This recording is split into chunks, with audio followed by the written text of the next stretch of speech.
దేవుని గ్రంథంలో ఉంది. 2 కొరింథీ 11వ అధ్యాయము 2వ వచనం. దేవాసక్తితో మీ ఎడల ఆసక్తి కలిగి ఉన్నాను. ఎందుకనగా పవిత్రురాలైన కన్యకనుగా ఒక్కడే పురుషునికి అనగా క్రీస్తుకు సమర్పింపవలెనని మిమ్మును ప్రదానము చేసి తిని.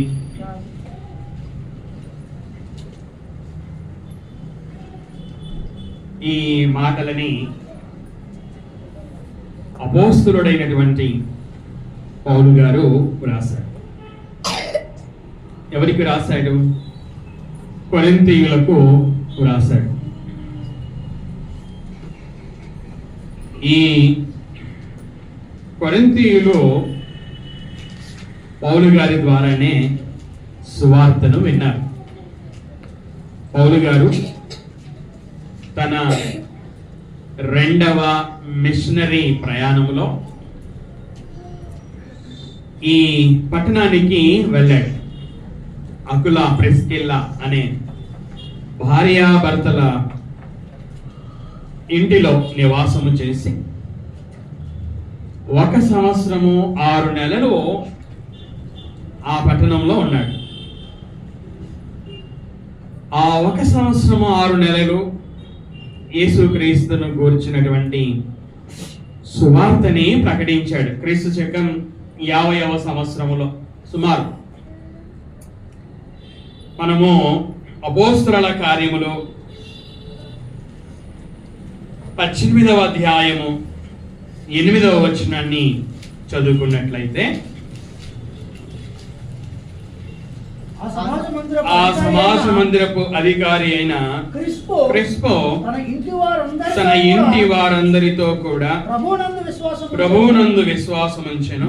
మరియు కొరింథీయులలో అనేకులు విని విశ్వసించి బాప్తిస్మము పొందిరి. ఈ కొరింథీయులు పౌలు ఏం చేశాడు? యేసుక్రీస్తును గురించినటువంటి సువార్తను ప్రకటించాడు.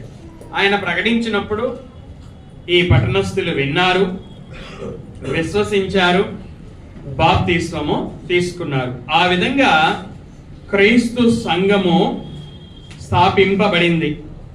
నేను ఇంతవరకు చెప్పినట్లుగా క్రీస్తు శకం 50వ సంవత్సరములో. ఆ విధంగా పౌలు గారు వారిని సువార్త వలన కన్నాడు.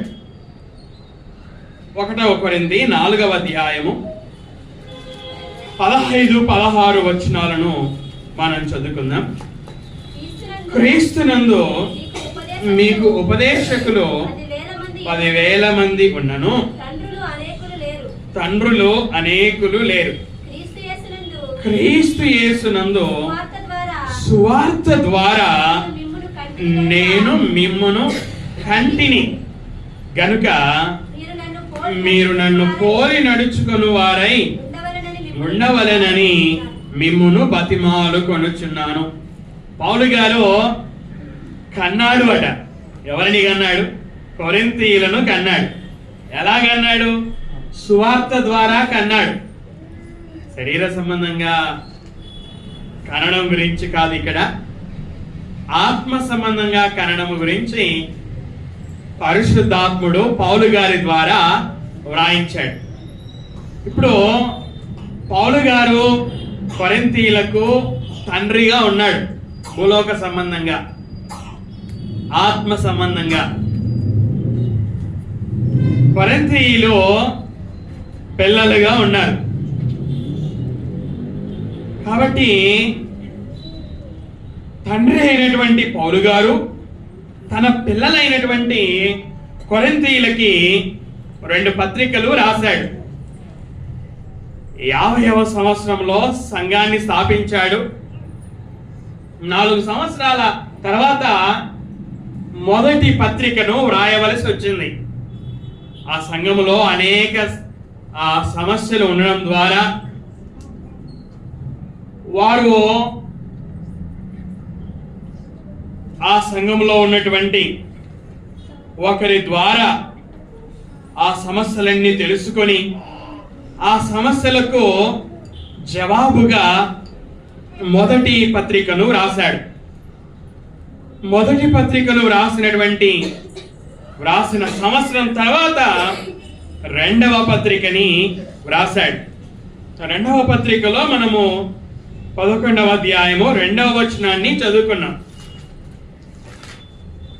11వ అధ్యాయము 2వ వచనం, దేవాసక్తితో మీ ఎడల ఆసక్తి కలిగి ఉన్నాను, ఎందుకనగా పవిత్రురాలైన కన్యకనుగా ఒక్కడే పురుషునికి అనగా క్రీస్తుకు సమర్పింపవలెనని మిమ్మును ప్రదానము చేసి తిని. ఇక్కడ పౌలు గారు ఒక తండ్రిగా ఆ సంగమ విషయమై ఈ మాటలను చెప్పాడు. సందర్భాన్ని మనము ఆలోచన చేసినట్లయితే 3వ వచనంలో, సర్పము తన కుయుక్తి చేత హవ్వను మోసపరిచినట్లు మీ మనస్సులను చెరపబడి క్రీస్తు ఎడలనున్న సరళత నుండియో పవిత్రత నుండియో ఎట్లయినను తొలగిపోవునేమో అని భయపడుచున్నాను. ఇది సందర్భం. పాత నిబంధనలో మొదటి కుటుంబం ఆదాము కుటుంబం. ఈ ఆదాము కుటుంబంలో మొదటి తల్లి అయినటువంటి హవ్వ మోసపరచబడింది. సర్పము తన కుయుక్తి చేత హవ్వను మోసం చేసింది. పౌలు గారు ఆ ప్రారంభ విషయాన్ని ఈ సంఘానికి జ్ఞాపకము చేస్తా ఉన్నాడు. సర్పము తన కుయుక్తి చేత హవ్వను మోసపరిచినట్లుగా ఈరోజు దొంగ అపోస్తలుల చేత మరి నేను సువార్త చెప్పి కనినటువంటి మిమ్మలను కూడా మీ మనస్సులను కూడా ఎక్కడ చెరిపివేస్తుందో, క్రీస్తు ఎడలనున్న సరళత నుండి పవిత్రత నుండి ఎట్లయినను మీరు తొలగిపోతారేమో అని భయపడుచున్నాను అని పౌలు గారు తన పిల్లలకి ఈ మాటలను చెబుతున్న సందర్భంలో 2వ వచనంలో ఆ మాటలని రాశాడు. ఏమని రాశాడు? ఎందుకనగా పవిత్రురాలైన కన్యకనుగా ఒక్కడే పురుషునికి అనగా క్రీస్తుకు సమర్పింపవలెనని మిమ్మును ప్రదానము చేసి తిని. పౌలు గారు కొరింథీయులని ప్రదానం చేశాడట. మరియా యోసేపునకు ప్రదానము చేయబడెను అని మనం మత్తయి సువార్త 1వ అధ్యాయం 18వ వచనంలో మనం చదువుకుంటాం. ఇక్కడ ఎవరు ప్రదానం చేశారట? పౌలు గారు ప్రదానం చేశారట. ఎవరిని ప్రదానం చేశాడట? కొరింథీ సంఘాన్ని ప్రదానము చేశాడట. ఎవరికి ప్రదానం చేశాడట? మరి ఎవరికి ప్రదానం చేయబడింది? యోసేపునకు ప్రదానం చేయబడింది. ఇక్కడ పౌలు గారు సంఘాన్ని ఎవరికి ప్రదానం చేశాడట? యేసుక్రీస్తుకి ప్రదానం చేశాడట. పౌలు గారు ఒక తండ్రిగా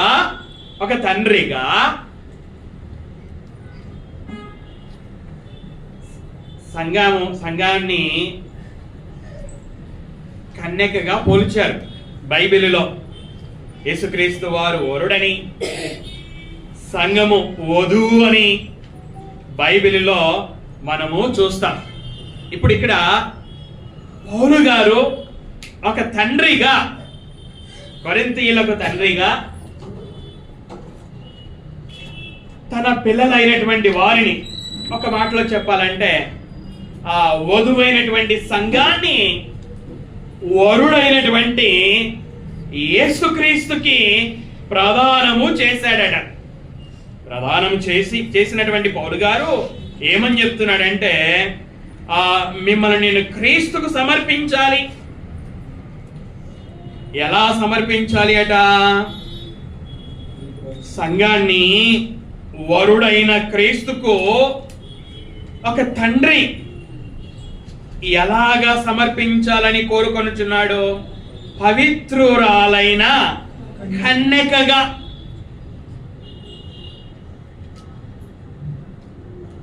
పవిత్రుడైన క్రీస్తుకి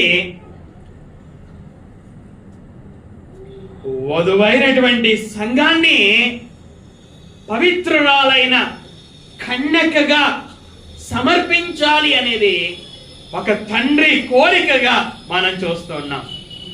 అంటే సంఘం వరుడైనటువంటి క్రీస్తు ఎదుట ఎలా ఉండాలి అంటే పవిత్రురాలైనటువంటి కన్యకగా ఉండాలి అట. ఇది సందర్భం. సంఘము అలా ఉండాలి. అయితే సంఘము అలా ఉండకుండా సర్పము దొంగ అపోస్తుల చేత సత్య సువార్త నుండి సంఘము యొక్క మనసును చెరిపివేస్తుందేమో, క్రీస్తు ఎడలనున్న సరళత నుండి పవిత్రత నుండి సంఘము తొలగిపోతుందేమో అని భయపడుచు వ్రాసినటువంటి సందర్భం ఇది. అయితే ఈ ఉదయకాలపు వేళ నేను చెప్పాలి అనుకున్నటువంటి విషయము ఏమిటి అనగా, వరుడైనటువంటి యేసుక్రీస్తు ఎదుట వధువైనటువంటి సంఘమైనటువంటి మనము ఎలా ఉండాలి, ఆయనకు మనము ఎలా సమర్పించుకోవాలి అంటే పవిత్రురాలైనటువంటి కన్యకగా సమర్పింపబడాలి. ఆయన ఎదుట పవిత్రురాలైన కన్యకగా ఉండాలి. పౌలు గారు ఫిలిప్పీలకు రాసినటువంటి పత్రిక 4వ అధ్యాయము 8వ వచనంలో ఈ విధంగా వ్రాసాడు. మెట్టుకు సహోదరులారా, ఏ యోగ్యత అయినను మెప్పైనను ఉండిన ఎడల ఏవి సత్యమైనవో, ఏవి మాన్యమైనవో, ఏవి న్యాయమైనవో, ఏవి పవిత్రమైనవో, ఏవి రమ్యమైనవో, ఏవి ఖ్యాతి గలవో వాటి మీద ధ్యానముంచుకొనుడి. ఇక్కడ పౌలు గారు ఫిలిప్పీలో ఉన్నటువంటి సంఘానికి వ్రాసినటువంటి మాటలు. ఆ విశ్వాసులని వేటి మీద ధ్యానముంచమని చెప్తున్నాడు అంటే, ఏవి పవిత్రమైనవో వాటి మీద ధ్యానముంచమని చెప్తా ఉన్నాడు. కాబట్టి సంఘం అనగా విశ్వాసులు పవిత్రమైన వాటి మీద ధ్యానము ఉంచుకోవలసినటువంటి వారై ఉన్నారు. పౌలు గారు విశ్వాసమును బట్టి కుమారుడైనటువంటి తిమోతికి పత్రిక వ్రాస్తూ మొదటి పత్రిక 5వ అధ్యాయము 22వ వచనంలో ఈ విధంగా రాశాడు. త్వరపడి ఎవని మీదనైనను హస్త నిక్షేపణము చేయకము, పరుల పాపములలో పాలివాడవై ఉండకము, నీవు పవిత్రుడవుగా ఉండునట్లు చూచుకొనుము. తిమోతి కుమారుడు, పౌలు గారు తండ్రి అయి ఉంటున్నాడు. తండ్రి అయినటువంటి పౌలు గారు కుమారుడైనటువంటి తిమోతి గారికి ఈ విధంగా రాశాడు. తిమోతి గారు యవ్వన కాలంలో ఉన్నాడు.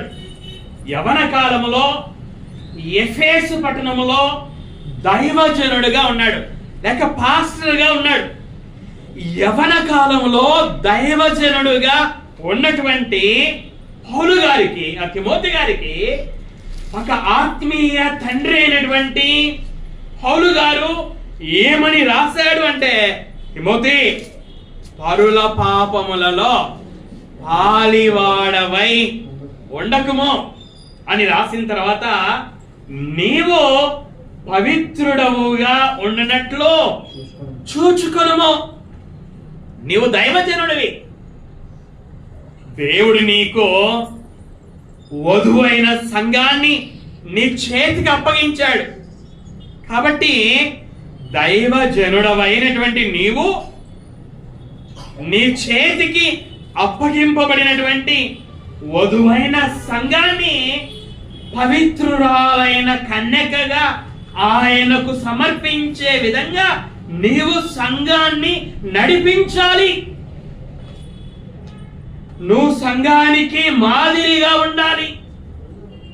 సంఘాన్ని పవిత్రురాలైన కన్యకగా తయారు చేయాలి అంటే సంఘాన్ని కాయుచున్నటువంటి నీవు పవిత్రుడవుగా ఉన్నట్లు చూసుకోవాలి. పౌలు గారు సంఘ పెద్దలతో మాట్లాడుతూ, సంఘ పెద్దలారా, దేవుడు మీకు సంఘము అనే మందని మీకు అప్పగించాడు. కాబట్టి మీరు మీ మటుకు మీరు జాగ్రత్త తీసుకోవాలి. సంఘం గురించి కూడా జాగ్రత్త తీసుకోవాలి అని చెప్పినట్లుగా మనం అపోస్తలుల కార్యములు 20వ అధ్యాయము 28వ వచనంలో మనం చూడగలం. ఇక్కడ యవన కాలములో దైవజనుడుగా ఉన్నటువంటి తిమోతి గారికి నీవు పవిత్రుడవుగా ఉండునట్లు చూచుకొనుము అని రాశాడు. చూడండి, 4వ అధ్యాయం 11వ వచనంలో, 4వ అధ్యాయము 11వ వచనంలో మొదటి తిమోతికి రాసినటువంటి మొదటి పత్రిక 4వ అధ్యాయము 11వ వచనం, ఈ సంగతులను ఆజ్ఞాపించి బోధించుము. తిమోతి, నీ యవనమును బట్టి ఎవడును నిన్ను తృణీకరింపనీయకుము గాని మాటలోను ప్రవర్తనలోను ప్రేమలోను విశ్వాసములోను పవిత్రతలోను విశ్వాసులకు మాదిరిగా ఉండము. ఇక్కడ పౌలు గారు 5 విషయాలని వ్రాసాడు. 5 విషయాలలో ఒక విషయం ఏమిటంటే పవిత్రత. ఈరోజు మన అంశం ఏమిటి అనగా, సంఘము పవిత్రురాలైన కన్యకగా క్రీస్తుకు సమర్పింపబడాలి. లేక క్రీస్తు ఎదుట సంఘము పవిత్రురాలైన కన్యకగా అగుపడినట్లు తన్ను తాను సిద్ధపరచుకోవాలి. ఒక పెళ్లి కుమార్తె పెళ్లి కుమారుడి కొరకు ఏ విధంగా తనను తాను అలంకరించుకొని సిద్ధపడుతుందో, అలాగే సంఘము వరుడైన క్రీస్తు కొరకు పవిత్రురాలైన కన్యకగా కనబడడానికి సిద్ధపరచుకోవాలి అనేది అంశం. కాబట్టి దాన్ని మీరు మనసులో పెట్టుకొని మీరు వినాలి. ఇక్కడ పౌలు గారు తిమోతితో చెప్తున్నాడు, తిమోతి, నీవు యవన కాలంలో ఉన్నావు, దైవజనుడిగా ఉన్నావు, విశ్వాసులు నీ చేతికి అప్పగింపబడి ఉన్నారు, వారికి నువ్వు మాదిరిగా ఉండాలి, పవిత్రతలో మాదిరిగా ఉండాలి. పవిత్రత గురించి బోధిస్తున్నటువంటి నీవు పవిత్రతలో నువ్వు విశ్వాసులకి మాదిరిగా ఉండాలి. బోధించడం చాలా సులువు. తిమోతి, దేవుడు నీకు అప్పగించిన విశ్వాసులకు మీరు పవిత్రంగా ఉండాలి అని బోధించడం చాలా సులువు. అయితే బోధించడానికి మునుపుగా నీవు పవిత్రంగా జీవించి మాదిరి చూపించు. తర్వాత దేవుడు నీకు అప్పగించిన సంఘాన్ని పవిత్రంగా నడిపించు అని పౌలు గారు తిమోతికి వ్రాస్తున్నటువంటి విషయాలను మనము చూస్తూ ఉంటున్నాము. అదేవిధంగా పౌలు గారు తీతుకు వ్రాసినటువంటి పత్రిక, పౌలు గారు తీతుకు వ్రాసినటువంటి పత్రిక 2వ అధ్యాయము 3వ వచనం నుంచి మనము చదువుకుందాం. పౌలు గారు తీతుకు వ్రాసినటువంటి పత్రిక 2వ అధ్యాయము 3 నుంచి. అలాగుననే వృద్ధ స్త్రీలు కొండె కత్తెలను మిగుల మద్యపానాసక్తులునై ఉండక ప్రవర్తన యందు భయభక్తులు గలవారై ఉండవలెననియు దేవుని వాక్యము దూషింపబడకుండునట్లు యవన స్త్రీలు తమ భర్తలకు లోబడి ఉండి తమ భర్తలను శిశువులను ప్రేమించువారును స్వస్థ బుద్ధి గలవారును పవిత్రులను ఇంట ఉండి పని చేసుకొని వారును మంచి వారునై ఉండవలెనని బుద్ధి చెప్పుచు మంచి ఉపదేశము చేయువారునై ఉండవలెననియో బోధించుము. ఈ మాటలని పౌలు గారు రాశారు. ఎవరికి రాశాడు? తీతుకు రాశాడు. ఎవరి గురించి రాస్తా ఉన్నాడు? వృద్ధులైన పురుషుల గురించి రాశాడు. 2వ వచనంలో వృద్ధ స్త్రీలను గురించి రాశాడు. 3వ వచనంలో అలాగే కొనసాగింపులో వివాహమైనటువంటి యవ్వన స్త్రీలను గురించి కూడా వ్రాసాడు. ఇప్పుడు యవ్వన స్త్రీలను గురించి వ్రాస్తూ వారికి ఏమని రాశాడు? పౌలు రాశాడు అంటే ఈ మాటలు పౌలు గారి మాటలు కాదు. ఈ మాటలని పౌలు చేత పరిశుద్ధాత్ముడు రాయించాడు. ఈ మాటలో ఇవి దేవుని మాటలు, సాక్షాత్తు దేవుని మాటలు. దేవుడు ఏం చెప్తున్నాడు? విశ్వాసులైనటువంటి యవ్వన స్త్రీలకి, వివాహమైనటువంటి యవ్వన స్త్రీలతో చెప్తున్నటువంటి మాటలు ఇవి. ఏమని చెప్తున్నాడు? దేవుని వాక్యము దూషింపబడక ఉండునట్లు యవ్వన స్త్రీలు తమ భర్తలకు లోబడి ఉండి తమ భర్తలను శిశువులను ప్రేమించువారును స్వస్థ బుద్ధి గలవారును. తర్వాత నేను ఈరోజు చెబుతున్న అంశానికి సంబంధించినటువంటి మాట, పవిత్రులను. ఎలా ఉండాలట? యవ్వన స్త్రీలో ఎలా ఉండాలి అట? పవిత్రముగా ఉండాలి.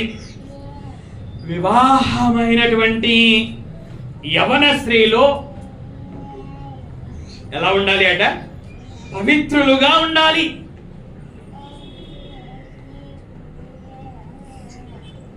వివాహమైన తర్వాత భార్యాభర్తల దాంపత్య జీవితములో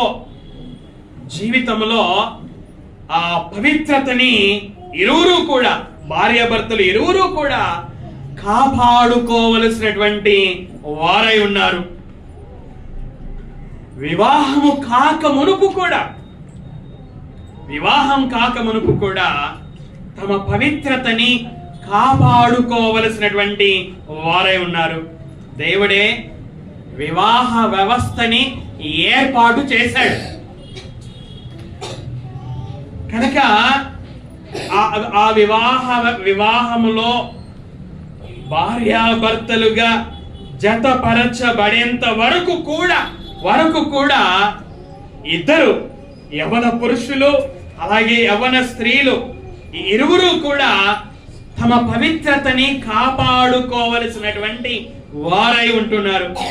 ఇక్కడ పౌలు గారు ప్రత్యేకంగా వివాహమైనటువంటి యవ్వన స్త్రీలను గురించి మాట్లాడుతూ ఉన్నాడు. ఏమని చెప్తున్నాడు? యవ్వన స్త్రీలారా, మీరు పవిత్రులుగా ఉండాలి. దేవుని వాక్యం దూషింపబడక ఉన్నట్లుగా మీరు పవిత్రులుగా ఉండండి. మీరు ఆ వధువై ఉన్నారు, క్రీస్తు వరుడై ఉన్నాడు. వరుడైనటువంటి క్రీస్తు ఆయన ఆ పరిశుద్ధుడై ఉంటున్నాడు కనుక వధువైనటువంటి మీరు కూడా ఆ పవిత్రురాలైన కన్యకగా ఉండాలి, ఆయన ఎదుట అలాగా నిలబడాలి అని పౌలు గారు విశ్వాసులైనటువంటి యవన స్త్రీలకు చెబుతున్నటువంటి విషయాలు.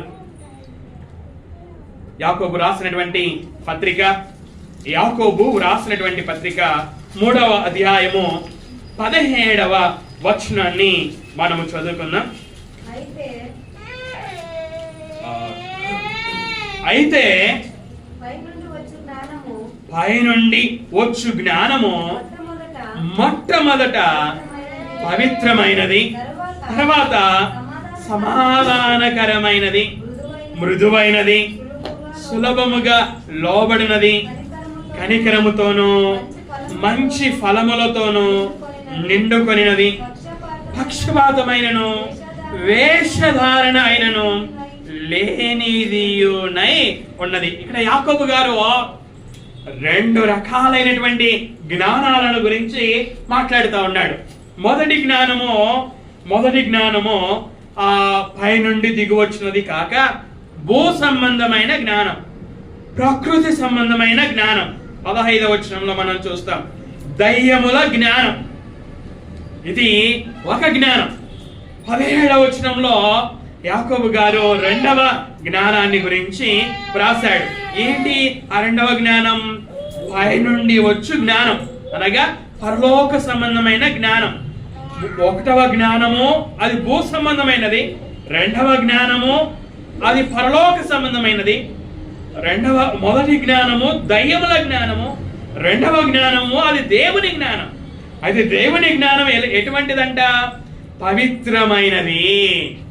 దేవుని జ్ఞానం పవిత్రమైనది కనుక పవిత్రమైన జ్ఞానాన్ని మనము సంపాదించుకోవాలి. హోషేయ పుస్తకంలో మనం చూస్తాం, దేవుడు ప్రవక్త అయినటువంటి హోషేయ గారు ఇశ్రాయేలీయులకు పిలుపునిచ్చాడు. దేవుని విషయమైన జ్ఞానమును సంపాదించుకొందము రండి. జ్ఞానము లేని వారలారా, మీరు జ్ఞానము లేకనే నశించుచున్నారు కనుక ఆయన విషయమైన జ్ఞానమును సంపాదించుకొందము రండి అని. అలాగే పౌలు గారు కూడా కొలస్సీలో ఉన్నటువంటి విశ్వాసుల కొరకు ప్రార్థన చేశాడు. దేవా, ఈ సంఘములో ఉన్నటువంటి వారు మీ విషయమైన జ్ఞానములో అభివృద్ధి చెందులాగున సహాయము చేయి అని ప్రార్థన చేసినట్లుగా మనము కొలస్సీలకు రాసినటువంటి పత్రిక 1వ అధ్యాయం 9వ వచనం నుంచి మనం చూడగలం. ఇక్కడ దేవుని జ్ఞానం ఎలాంటిది అనగా పవిత్రమైనది కనుక పవిత్రమైన ఈ జ్ఞానాన్ని మనము సంపాదించుకోవాలి. ఎలా సంపాదించుకుంటాం? పవిత్రమైన ఈ జ్ఞానాన్ని ఎలా సంపాదించుకుంటాం? మన చేతిలో ఉన్నటువంటి 66 పుస్తకాలని దివారాత్రము కూడా ధ్యానించినప్పుడు, అలాగే సంఘముగా ఎక్కువగా ఇలా కూడుకుంటే వినడము ద్వారా మనము పవిత్రమైన జ్ఞానాన్ని సంపాదించుకొనగలము. పేతురు రాసినటువంటి మొదటి పత్రిక 3వ అధ్యాయము 2వ వచనాన్ని మనం చదువుకుందాం. అందువలన వారిలో ఎవరైనను వాక్యమునకు అవిధేయులైతే వారు భయముతో కూడిన మీ పవిత్ర ప్రవర్తన చూచి వాక్యము లేకుండానే తమ భార్యల నడవడి వలన రాబట్టబడవచ్చును. ఇక్కడ దేవుడు పేతురు గారి ద్వారా లోబడడాన్ని గురించి మాట్లాడుతూ ఉన్నాడు. ప్రజలు అధికారులకు లోబడాలని మాట్లాడుతూ ఉన్నాడు. అలాగే లోబడడం గురించి మాట్లాడుతున్నాడు. ఇక్కడ 3వ వచనంలో స్త్రీలు వారి సొంత పురుషులకి లోబడాలి అని చెబుతున్నటువంటి సందర్భం. పురుషులలో వాక్యానికి అవిధేయులైన వారు కుటుంబాలలో ఉన్నట్లయితే, అనగా పురుషుడు అవిశ్వాసి అయి ఉన్నట్లయితే, భార్య విశ్వాసిగా ఉంటూ భర్త అవిశ్వాసిగా ఉన్నట్లయితే, ఆ అవిశ్వాసి అయినటువంటి భర్తని విశ్వాసురాలైనటువంటి భార్య ఎలా రాబట్టుకోవచ్చో చెబుతూ ఉన్నటువంటి సందర్భం ఇది. భార్య ఎలాంటి ప్రవర్తన కలిగి ఉండడం ద్వారా అవిశ్వాసి అయిన భర్తని రాబట్టుకోవచ్చో చెబుతున్న సందర్భం ఇది. ఇక్కడ కూర్చున్న వారిలో ఎవరి భర్తలైతే అవిశ్వాసులుగా ఉన్నారో దేవుడు మీతో మాట్లాడుతున్న సందర్భం ఇది. ఏమంటున్నాడు? అందువలన వారిలో అంటే మీ భర్తలలో ఎవరైనా వాక్యమునకు అవిధేయులైతే, ప్రస్తుతం మీ భర్తలు వాక్యానికి విధేయత చూపించకుండా అవిధేయులుగా ఉన్నారు. అలాగా అవిధేయులుగా ఉన్నట్లయితే అప్పుడు భార్య, విశ్వాసురాలైనటువంటి భార్య యొక్క ప్రవర్తన ఎలా ఉండాలి, ఎలా ఉంటే అవిశ్వాసి అయినటువంటి తన భర్తను రాబట్టుకోవచ్చో చెబుతున్న సందర్భం. వారు అనగా అవిశ్వాసులైనటువంటి భర్తలు భయముతో కూడిన మీ పవిత్ర ప్రవర్తన చూచి భర్త చూడగలగాలి. ఇంట్లో ఉన్నటువంటి భర్త చూడగలగాలి. ఎవరిని చూడగలగాలి? విశ్వాసురాలైన మిమ్మల్ని చూడగలగాలి. ఎలా చూడగలగాలి? మీ ప్రవర్తనని చూడగలగాలి. ఎటువంటి ప్రవర్తనను చూడగలగాలి? పవిత్ర ప్రవర్తనను చూడగలగాలి. అవిశ్వాసి అయినటువంటి భర్త విశ్వాసి అయినటువంటి భార్య ప్రవర్తనలో పవిత్రతను చూడగలగాలి. భయముతో కూడిన పవిత్రతను చూడగలగాలి. కానీ చాలా మందిలో భర్తలు ఇది చూడలేకపోతున్నారు. భర్తలు, ప్రార్థనకు రాని భర్తలు ప్రార్థనకు వస్తున్న భార్యల గురించి చక్కని సాక్ష్యం చెప్పడం లేదు. ఒక సేవకునిగా నేను వింటూ ఉన్నాను కదా, ప్రార్థనకు వస్తున్నటువంటి భార్యల గురించి, ఇంట్లో ప్రార్థనకు రాని భర్తలు నా భార్య భయముతో కూడిన పవిత్ర ప్రవర్తన కలిగినది అని సాక్ష్యము ఇవ్వడాన్ని వినడము చాలా తక్కువ. కాబట్టి ఈ సమయంలో ఎవరి భర్తలైతే అవిశ్వాసులుగా ఉన్నారో మీరు మీ ప్రవర్తనను గురించి ఆలోచించుకోవలసినటువంటి అవసరత ఉన్నది. ఒకవేళ భయముతో కూడిన పవిత్ర ప్రవర్తన లేకుండా ఉండడము ద్వారానే నీ భర్త ఇంకా రావడం లేదేమో, నీ భర్త రాకపోవడానికి నువ్వే కారణమేమో పరీక్షించుకోవలసినటువంటి అవసరత ఉన్నది. ఇక్కడ పరిశుద్ధాత్ముడు పేతురు గారి ద్వారా, అలాగే దీనిని మనము భర్తలకు కూడా అన్వయించుకోవచ్చు. భర్త కూడా భయముతో కూడిన పవిత్ర ప్రవర్తనని తన భార్య దగ్గర కలిగి ఉండాలి. అప్పుడే అవిశ్వాసురాలైనటువంటి భార్య భర్తలో ఉన్నటువంటి భయముతో కూడిన పవిత్ర ప్రవర్తన ద్వారా రావచ్చును.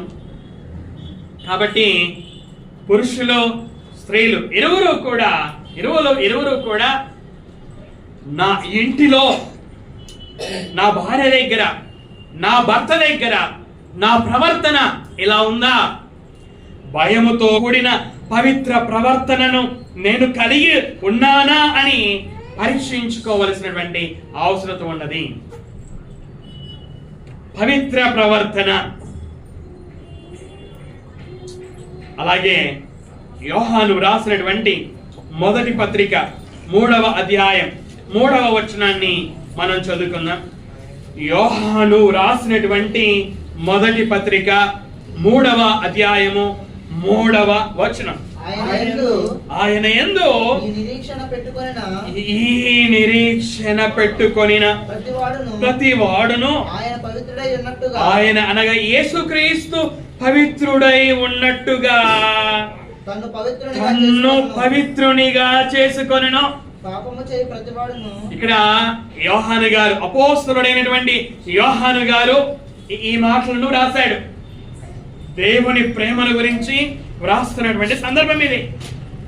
యేసుక్రీస్తు ఆయన రెండవసారి ప్రత్యక్షం అవుతాడు అని చెబుతూ ఉన్నటువంటి సందర్భం ఇది. ఈ సందర్భంలో ఇదే నిరీక్షణ కదా, యేసుక్రీస్తు వారు రెండవసారి వస్తాడు అనేది నిరీక్షణ.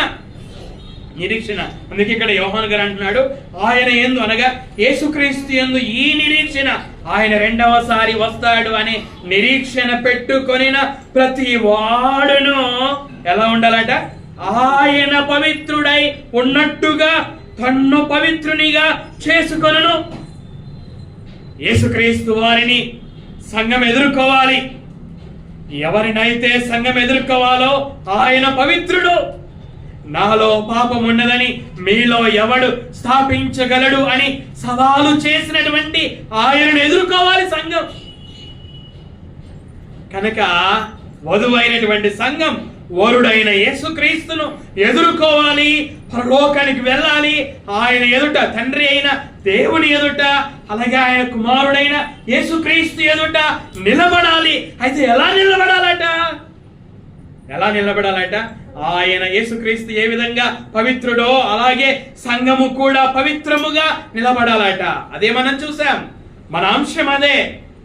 పౌలు గారు, ఒక తండ్రి అయినటువంటి పౌలు గారు తన పిల్లలైనటువంటి కొరింథీ సంఘాన్ని ఆ వరుడైనటువంటి క్రీస్తుకు ప్రదానం చేశాడట. ప్రదానం చేయబడిన సంఘం వరుడైనటువంటి యేసుక్రీస్తు కొరకు తన్ను తాను అలంకరించుకొని సిద్ధపడాలి. ఆయనను ఎదుర్కోవాలి, ఆయన ఎదుట నిలవాలి. అప్పుడు ఎలాగా ఆయన ఎదుట నిలబడాలి అంటే పవిత్రురాలైన కన్యకగా నిలబడాలి. అనగా విశ్వాసులు పవిత్రుడైన యేసుక్రీస్తు ఎదుట పవిత్రులుగా నిలబడాలి. కాబట్టి సంఘం అనగా యవన పురుషులు ఉన్నారు, యవన స్త్రీలు ఉన్నారు, అందరూ ఉన్నారు కదా. వృద్ధులు ఉన్నారు, వృద్ధ స్త్రీలు, పురుషులు ఉన్నారు, స్త్రీలు ఉన్నారు. సంఘం అంతా కూడా పవిత్రుడైన యేసుక్రీస్తు ఎదుట పవిత్రురాలైన కన్యకగా నిలబడాలి.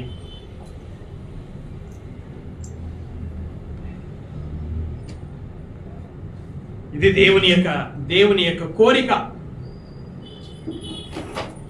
మరి ఎలాగా పవిత్రురాలైనటువంటి కన్యకగా సంఘమైనటువంటి మనము ఆయన ఎదుట నిలబడడానికి మనమేం చేయాలి? మనం ఎప్పుడైతే సువార్త విన్నామో, విశ్వాసం ఉంచామో, మారు మనసు పొందామో, మన పాపాలను ఒప్పుకున్నామో, అప్పుడు దేవుడు ఏం చేశాడనగా ఆయన నమ్మదగిన వాడును నీతిమంతుడును గనుక మన పాపాలను ఆయన క్షమించాడు. తర్వాత ఏం చేశాడు? సమస్త దుర్నీతి నుండి మనలని తన కుమారుడైన యేసుక్రీస్తు రక్తము చేత పవిత్రపరిచాడు. ఇది ఒకసారి జరిగిన సంఘటన. వినండి, మనం ఎప్పుడైతే పాపులమని గ్రహించి ఆ పాపములను ఒప్పుకున్నామో అప్పుడు ఆయన తన కుమారుడైన యేసుక్రీస్తు రక్తము చేత సమస్త దుర్నీతి నుండి మనలను పవిత్రులుగా చేశాడు. ఇది మన రక్షణ సమయంలో జరిగిన సంఘటన. అంతటితో సరిపోతుందా?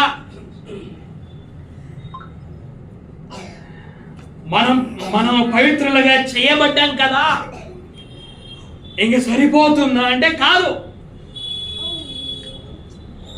ప్రతిరోజు కూడా ఏం చేయాలట? మనలను మనం పవిత్రపరచుకోవాలి.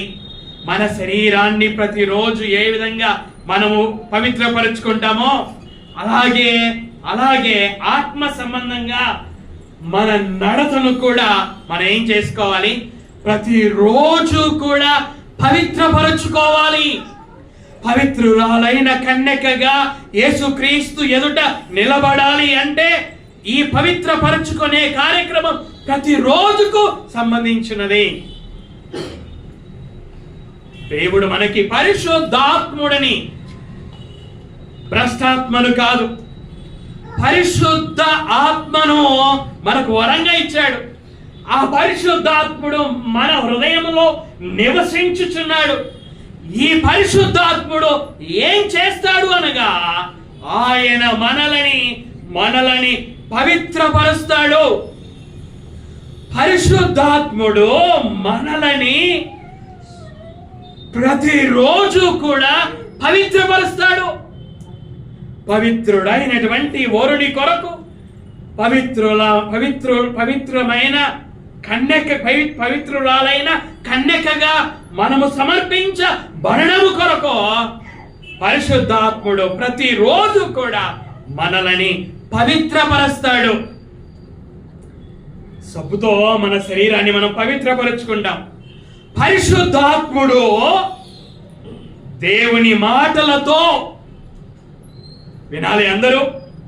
పరిశుద్ధాత్ముడు మనలో నివసించుచున్న పరిశుద్ధాత్ముడు మన చేతిలో ఉన్న పవిత్రమైన మాటలతో మనల్ని పవిత్రపరుస్తాడు. ఈ మాటలు లేకుండా మనల్ని పవిత్రపరచడు. మరలా చెప్తున్నాను, ఈ మాటలు లేకుండా మనల్ని పవిత్రపరచడు. యవనస్తులు దేని చేత తమ నడతను శుద్ధిపరచుకొందురు? ప్రశ్న, జవాబేంటి? నీ వాక్యమును బట్టి దానిని జాగ్రత్తగా చూచుకొనుట చేతనే కదా. వాక్యం ఏం చేస్తుంది? నడతను శుద్ధి చేస్తుంది. కీర్తనాకారుడు అన్నాడు, దేవా నీ ఎదుట నేను పాపము చేయక ఉండనట్లు నా హృదయములో ఏం పెట్టుకున్నాను? నీ వాక్యమును ఉంచుకొని ఉన్నాను. అంటే హృదయములో వాక్యము ఉంటే దేవుని ఎదుట పాపము చేయకుండా ఉండగలం. ఇహలోకములో మాలిన్యము ఉన్నా మన హృదయములో వాక్యము ఉంటే ఇహలోక మాలిన్యం మనకంటకుండా మనలని మనము కాపాడుకోగలం. పరిశుద్ధాత్ముడు మనలని ఎప్పుడు పవిత్రపరుస్తాడంటే మనం మన బైబిల్ను తెరిచి, ప్రతిరోజు తెరిచి, అప్పుడప్పుడు కాదు, అప్పుడప్పుడు మనము బ్రష్ చేయం కదా, అప్పుడప్పుడు స్నానం చేయం కదా, అప్పుడప్పుడు బట్టలు ఉతుకోం కదా, అప్పుడప్పుడు పాత్రలు తోమం కదా. అప్పుడప్పుడు తోమితే ఏమవుతుంది? స్మెల్ వస్తుంది. ఏం స్మెల్ వస్తుంది? మంచి స్మెల్ కాదు, చెడు స్మెల్ వస్తుంది. ఆత్మ సంబంధంగా మనం చెడు స్మెల్ని ఇస్తున్నామంటే మనల్ని మనం పవిత్రపరచుకోవడం లేదు.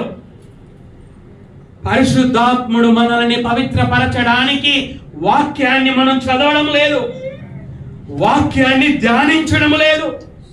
వాక్యాన్ని ధ్యానించక మన హృదయాన్ని సమృద్ధిగా దేవుని మాటలతో నింపుకోవడం లేదు కనుక, సంఘంగా ఎక్కువగా కూడుకొని దేవుని మాటలని వినడం లేదు కనుక, పరిశుద్ధాత్ముడు మనల్ని పవిత్రపరచడం లేదు. పరిశుద్ధపరచడం లేదు కనుక మనం పవిత్రంగా లేము, మన నడత పవిత్రంగా లేదు. అయితే పరిశుద్ధాత్ముడు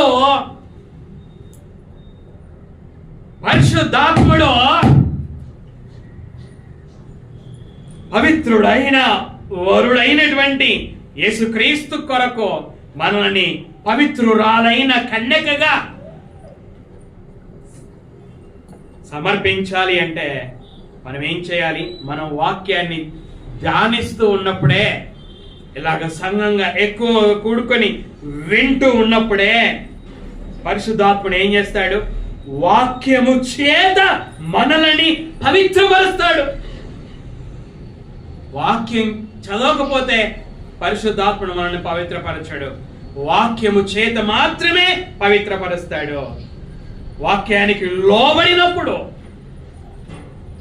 చాలా జాగ్రత్తగా గమనించాలి, వాక్యాన్ని వినడం ద్వారా లేక ధ్యానించడం ద్వారా ఇది ఒకటైతే, రెండవది లోబడినప్పుడు పరిశుద్ధాత్ముడు మనల్ని ఏం చేస్తాడో ప్రతిరోజు లోబడితే ప్రతిరోజు పవిత్రపరుస్తాడు. ప్రతిరోజు మనల్ని పవిత్రురాలైన కన్యకగా సిద్ధపరుస్తాడు పరిశుద్ధాత్ముడు. పరిశుద్ధాత్ముడు పవిత్రురాలైన కన్యకగా మనల్ని సిద్ధపరచాలి అంటే ఏం చేయాలి? మనం ఏం చేయాలి? ప్రతిరోజు కూడా వాక్యాన్ని చదవాలి, ప్రతిరోజు కూడా వాక్యాన్ని వినాలి, సంఘంగా ఎక్కువగా కూడుకొని వాక్యం వినాలి. వాక్యం వినడానికి సంఘానికి వాక్యం వినడం కొరకు మనము సమయానికి సంఘముగా కూడుకోవలసినటువంటి వారమై ఉన్నాం. ఇప్పుడు సమయానికి కూడుకోలేదనుకోండి, మీరు వాక్యం వినలేరు కదా. వాక్యం వినకపోతే పరిశుద్ధాత్ముడు మిమ్మల్ని పవిత్రపరచడు కదా.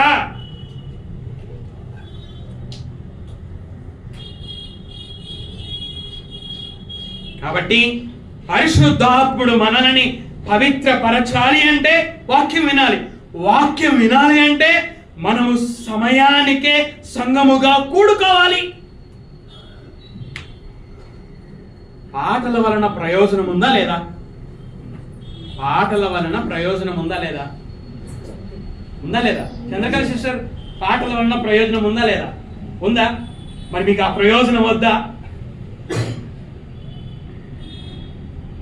పాటల వలన, నరేష్ బ్రదర్, పాటల వలన ప్రయోజనం ఉంది.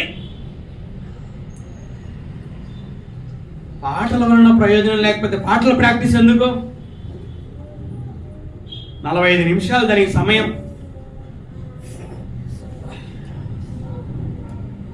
పాటల వలన ప్రయోజనం లేకపోతే పాటల ప్రాక్టీస్ అవసరం లేదు కదా. వాళ్ళు పాటలు ప్రాక్టీస్ చేస్తున్నారంటే పాటల వలన ప్రయోజనం ఉంది. ఏం ప్రయోజనం ఉంది? పాటల వలన ఏం ప్రయోజనం ఉంది? చూడండి, ఎఫెసీలకు రాసినటువంటి పత్రిక, పాటలు అయిపోయిన తర్వాత ప్రార్థనకు వస్తే ఆ ప్రయోజనాన్ని మీరు కోల్పోతున్నారు కదా. 5వ అధ్యాయం 19వ వచనం. ఒకనినొకడు కీర్తనలతోను సంగీతములతోను ఆత్మ సంబంధమైన పాటలతోను హెచ్చరించుచు. ఇక్కడ ఏముందంట? హెచ్చరించుచు అంటే పాటల ద్వారా ఏం కలుగుతుంది? మనకి హెచ్చరిక కలుగుతుంది. పాటల వలన హెచ్చరిక కలుగుతుందా? పాటల వలన హెచ్చరిక కలుగుతుందా? కలుగుతుందని చెప్తున్నాడా దేవుడు? కలదని చెప్తున్నాడా? కలుగుతుంది. అన్న వాళ్ళందరూ చేయి పైకెత్తండి.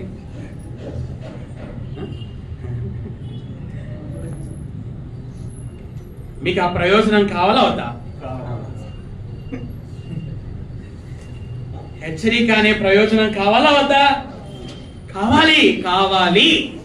కనుక కావాలి అంటే పాటలు ప్రారంభం కాక మునిపే ఎక్కడ ఉండాలి? మనం సంఘంగా కూడుకోవాలి. హెచ్చరించుచు మీ హృదయములలో ప్రభువును గురించి పాడుచు కీర్తించుచు. ఇంకా చూడండి, పౌలు గారు కొలస్సీయులకు రాసినటువంటి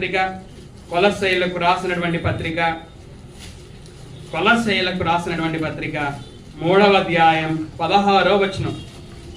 సంగీతములతోను కీర్తనలతోను ఆత్మ సంబంధమైన పద్యములతోను ఒకనికి ఒకడు బోధించుచు. ఇక్కడ ఏముంది? ఇక్కడ బోధించుచు అంటే పాటల ద్వారా కూడా ఏం కలుగుతుంది? బోధ కలుగుతుంది. వాక్యం ద్వారా మాత్రమే కాదు. దేని ద్వారా బోధ కలుగుతుంది? సంగీతాలతో, కీర్తనలతో, ఆత్మ సంబంధమైన పద్యములతో కూడా ఏం కలుగుతుంది? బోధ కలుగుతుంది. పాటలు ఎలా రాయాలి? దేవుని వాక్యముతో పాటలు రాయాలా? దేవుని వాక్యం లేకుండా పాటలు రాయాలా? దేవుని వాక్యంతోనే కదా పాటలు రాయాల్సింది. కాబట్టి పాటలలో ఉన్నది కూడా ఎవరి మాటలు? దేవుని మాటలే. ఆ మాటల వల్ల ఏం కలుగుతుందంట? బోధించు, హెచ్చరిక కలుగుతుంది, తర్వాత బోధ కలుగుతుంది, తర్వాత బుద్ధి చెప్పుచు. ఏం కలుగుతుందంట? బుద్ధి కలుగుతుంది, హెచ్చరిక కలుగుతుంది, బోధ కలుగుతుంది, బుద్ధి కలుగుతుంది. ఇది పాటల వలన ప్రయోజనాలు. కాబట్టి పాటలు ప్రారంభము కాక మునుపే సంఘముగా మనము కూడుకోవలసిన వారమై ఉన్నాం. సేవకుడు ఉపేందర్ గారు చెప్పారు కదా, 10 గంటలకు ప్రార్థన అన్నప్పుడు దేవుడు కూడా ఎన్ని గంటలకు ఉంటాడు? 2-3 నా నామమున ఎక్కడ కూడి ఉందరో అక్కడ నేను ఉంటానన్నాడు. ఎవరు చెప్పారు? యేసుక్రీస్తు వారు చెప్పారు. కనుక యేసుక్రీస్తు వారు చెప్పారు. మరి యేసుక్రీస్తు వారు మనం ఇక్కడ 2-3 కూడుకుంటేనే ఆయన అక్కడ ఉంటాడు. మరి ఆయన ఉన్నప్పుడు మరి మనము ముందు రావాలా, ఆలస్యంగా రావాలా? ముందే రావాలి. మనము ఆగస్టు 17వ తేదీ ఆదివారము మనం విన్నాం. పరిశుద్ధాత్ముడు నివసించుచు ఉన్నాడు. కనుక మనం ఏం చేయాలి? సంఘానికి సమయానికే మనం కూడుకోవాలి. ఆ విధంగా దేవుని పట్ల భయం కనపరచాలి, భక్తి కనపరచాలి.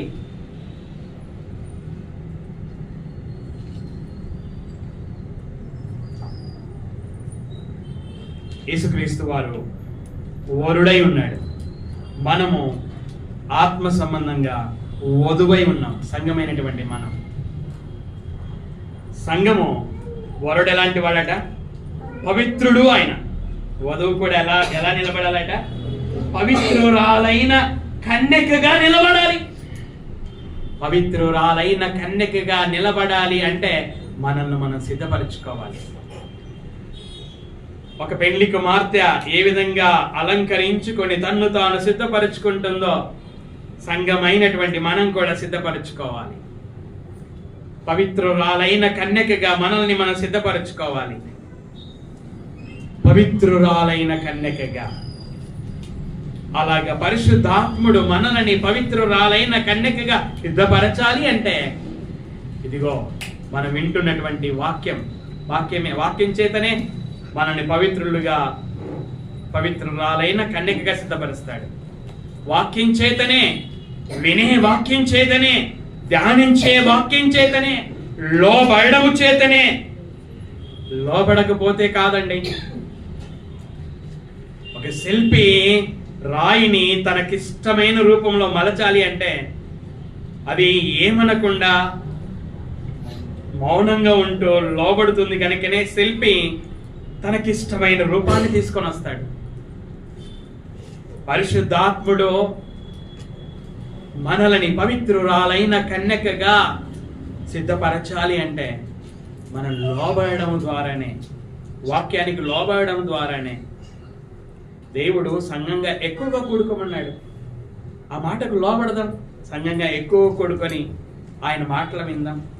దేవుడు ప్రతిరోజు ఆయన మాటలను ధ్యానించమన్నాడు. ఆ మాటలకు లోబడదాం. దేవుని మాటలకు లోబడితే పరిశుద్ధాత్ముడు మనల్ని ప్రతిరోజు కూడా ఏం చేస్తాడు? పవిత్రపరుస్తాడు. మనలో క్రీస్తు స్వరూపాన్ని తీసుకొని వస్తాడు. మనలో ఆత్మ ఫలమును ఫలింపజేస్తాడు. పాటల వలన కూడా, పాటలు దేవుని మాటలతో రాయబడినవి. పాటల వలన హెచ్చరిక కలుగుతుంది, బుద్ధి కలుగుతుంది, బోధ కలుగుతుంది. కాబట్టి పరిశుద్ధాత్ముడు మనం ఇక్కడ కూడుకున్నప్పుడే పరిశుద్ధాత్ముడు సంఘంలో నివసిస్తాడు. ఈ కారణాలను బట్టి మనము సంఘముగా సమయానికి కూడుకుందాం. నన్ను సమయానికి రావాలి అని ఎవరు నాకు చెప్పవలసిన అవసరం లేదు. ఎవరు నన్ను బలవంత పెట్టాల్సిన అవసరం లేదు. స్వతహాగా నాకుగా నేను 10 లోపల ఇక్కడ ఉంటాను. ఇప్పుడు మనమందరం కూడా మీకు ఎవరు చెప్పాల్సిన అవసరం లేదు. మిమ్మల్ని ఎవరు బలవంత పెట్టాల్సిన అవసరం లేదు. స్వతహాగా మీకు మీరుగా